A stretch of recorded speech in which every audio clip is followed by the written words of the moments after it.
Stiteler, the Birdchick here, and today we're going to talk about the latest birding craze that's sweeping the nation, a big sit, and how to do it. And I'm so excited because we're going to talk to one of the big movers and shakers in the big sit world, Bill Thompson, the editor of Birdwatcher's Digest magazine. Howdy, Bill. Hey, Sharon. How you doing? I'm doing fine. How are you? I'm fine. I'm excited to learn about what this big sit thing is all about. Well, it's a cool thing. It's my favorite birding event of the year.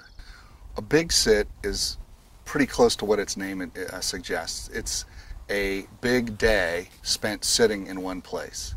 So what you do is you find a very birdie spot near a nice variety of habitat, and you sit there for as much of 24 hours as you can stand and count all the bird species that you see. So how did the big sit get started? Are you the person that founded the big sit phenomenon? I did not invent this, but it's one of my favorite events, and so I've been sort of behind helping it for a lot of years. The modern version of the big sit concept's been around for a long, long time. Sitting in one place and seeing what birds will pass by. You know, there's a theory that if you stay in one place long enough, every bird species on Earth will pass by there sooner or later.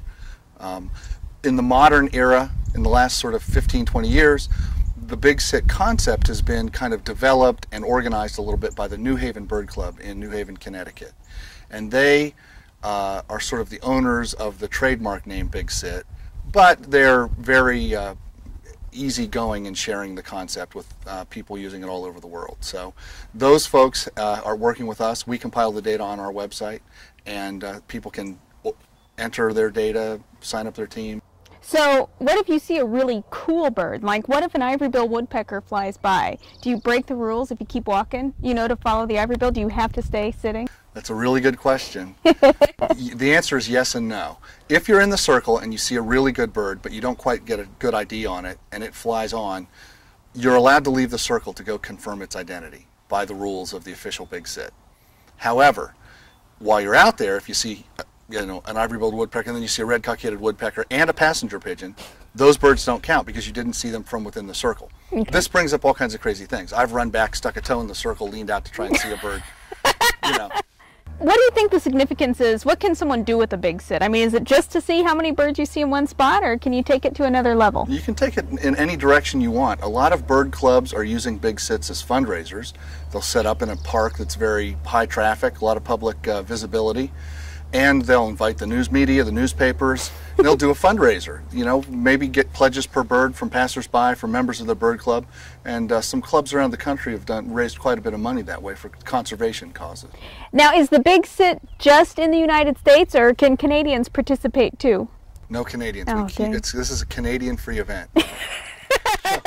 Actually, we welcome our brothers and sisters to the north. Okay. Anybody around the world can participate in the big sit. It's free. All you have to do is sign up ahead of time and register your circle, get your name in there, and we hope send in your data later. So we've had countries all over the world participating: Indonesia, India, Thailand, Vietnam, Venezuela. Wow. So it's really a worldwide event. Sweet.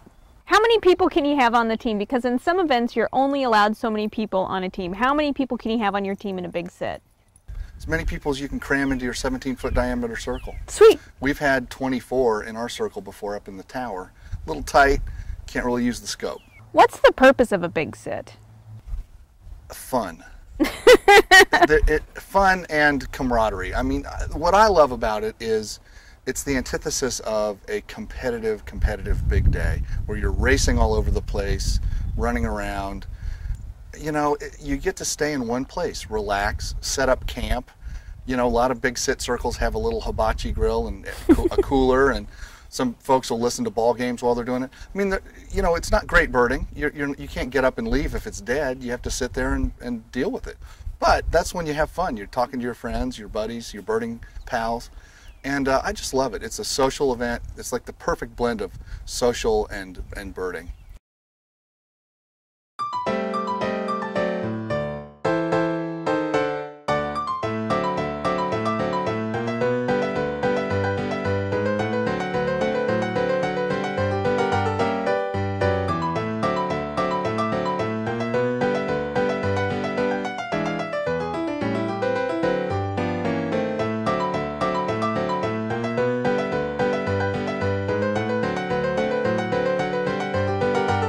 Bill? Yeah. You see anything yet? Nope. Do you see anything yet? Not yet. Got any new birds yet, Bill? Not yet. What's that sound? That was my stomach. Oh, excuse you.